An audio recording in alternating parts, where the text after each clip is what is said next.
உலகத்தில் நிம்மதி இருக்காது. தாய்நாடு விட்டு வெளிநாடுகளில் சென்றவர்களும் கவனமாக இருங்கள். வாழ முடியாது. உங்களை வாழ்க்கையில் விடமாட்டார்கள். நீங்கள் சம்பாதித்து வைத்த சொத்தெல்லாம் பிடுங்க பார்ப்பார்கள் என்றால் நாம் சொல்லியிருக்கோம். அதனால் இந்தியாவில் வந்தாலும் நீங்கள் தங்குவதற்கு ஒரு இடம் வைத்துக் கொள்ளுங்கள். யார் தொட்டாலும் நம்ம நாட்டில் வந்து சந்தோஷமாக 2 இட்லி 2 சாம்பார் சாப்பிட்டாலும் ஒரு ரசம் சோறு சாப்பிட்டாலும் தூங்குற மாதிரி ஒரு இடம் வைத்துக் கொள்ளுங்கள். இங்கு வந்து யாரையும் நம்பாதீர்கள்.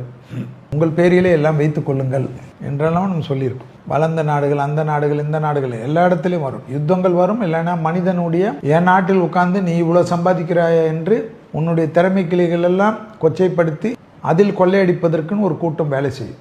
இதெல்லாம் நடக்கும். என்ன செல்வி குரு வீட்டில் சனி வரச்சே இப்படியெல்லாம் பயமுறுத்துறாருன்னு இல்லை, இதுதான் நடக்கும். இதுதான் நடந்துட்டுருக்கும். அடுத்தது வரும். யுத்தங்கள் தொடர்ச்சியாக இருக்கும். அந்த யுத்தத்தில் பாதித்தவங்கெல்லாம் திடீர்னு வருவாங்க. வேறு ரூபத்தில் பண்ணுவாங்க. எல்லா இடத்துலையும் வரும். இந்தியாவையும் நிம்மதியாக இல்லாதபடி பண்ணுவார்கள். இந்தியாவில் எல்லை பகுதியில்